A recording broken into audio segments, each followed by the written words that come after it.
예수님은 사역을 하면 할수록 사방으로 압력을 받았습니다. 제자들도 예수님이 하시는 일을 아직까지 제대로 이해하지 못했습니다.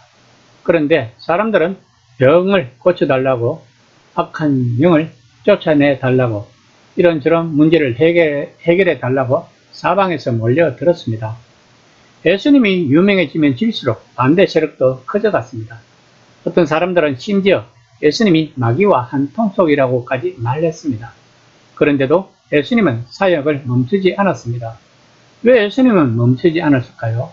그것이 오늘 본문에서 나오는 이사야서의 중 이야기입니다. 12장 15에서 16절입니다. 예수께서 하시고 거기를 떠나가시니 많은 사람이 따르는지라. 예수께서 그들의 병을 다 고치시고 자기를 나타내지 말라 경고하셨다. 예수님은 바리새인들과 종교 지도자들이 자기를 죽이려는 음모를 꾸미고 있다는 것을 아셨습니다. 그럼에도 불구하고 예수님은 병 고침 사역을 계속하십니다. 다만 자신을 드러내지 말라고 하신 것은 아직 예수님의 사역이 끝나지 않으셨기 때문입니다.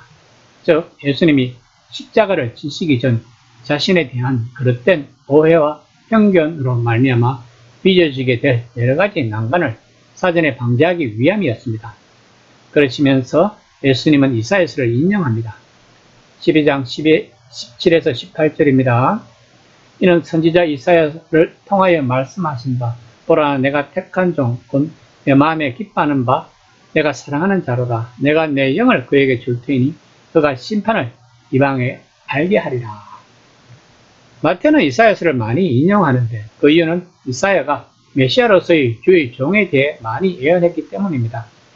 또한 마태복음은 구약을 잘 알고 있는 유대인들을 위한 복음서이기 때문이기도 합니다. 본문에서 내가 택한 나의 종은 이사야 41장 1절, 43장 10절, 44장 1절에서 인용한 것입니다. 원래 이 예언은 고레스 왕에 대한 것인데 그는 바벨론에 포로된 유대인을 해방하는 주의 기름받은 자로서 하나님께 택한 그릇이었습니다. 그러나 고레스는 정치적, 권력적 메시아를 상징하지만 예수님은 하나님의 영을 받아 하나님의 종으로서 이방 세계까지 다스린다는 것입니다. 12장 19절입니다. 그는 다투지도 아니하며 들레지도 아니하리니 아무도 길에서 그 소리를 듣지 못하리라. 정치적 권력자로서의 메시아의 상징인 고레스와 대조적으로 예수님은 겸손한 종으로서 영적인 메시아임을 마태는 강조하고 있는 것입니다.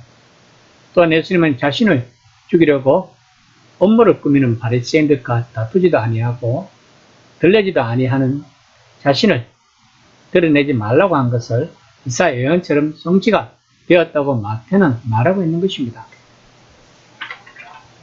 12장 20에서 21절입니다.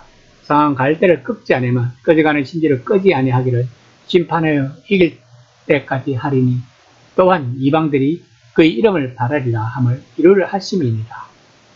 본문은 몇 가지 해석이 가능하지만 가장 좋은 해석은 상한 갈대는 고생함에 떠도는 자들을, 연기나는 심지는 수고하고 무거운 징진 자들로 보는 것입니다. 본문은 이사야서 42장을 인용한 것으로서 이사야가 한 가장 유명한 이야기입니다.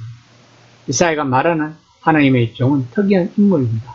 그는 하나님의 복과 정의를 이 세상에 가져올 인물인데 그 인물을 세상 권세자들처럼 이스라엘과 민족들을 윽박지르고 못살게 굴거나 위협하거나 싸우는 방식으로 성취하지는 않을 것이라고 말하고 있습니다.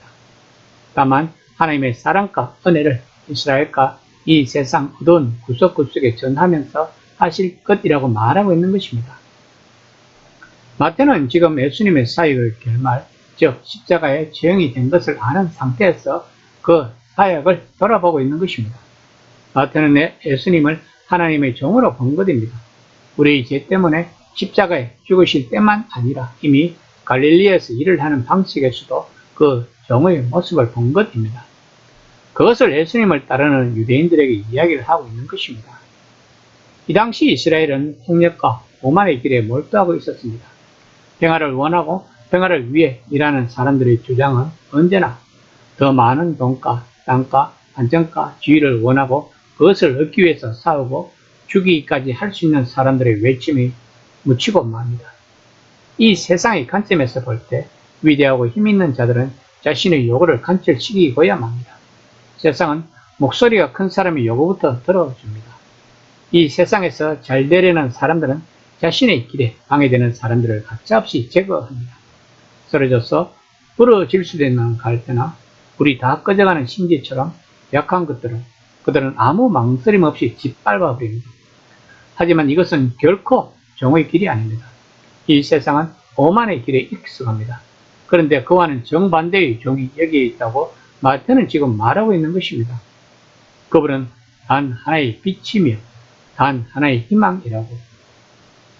지금 모든 사람들이 예수님에게 희망을 걸 수 있다면 이곳은 바로 천국이 될 것입니다. 하나님의 뜻이 하늘에서 같이 이 땅에서도 이루어질 것입니다.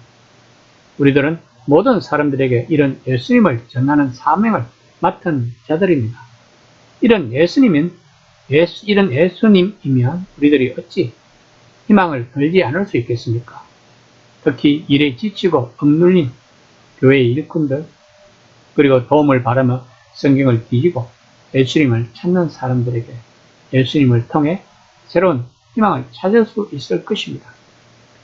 이 시간 나는 예수님에게 희망을 걸고 있는지에 대해 진지하게 한번 생각해보는 시간이 되었으면 합니다.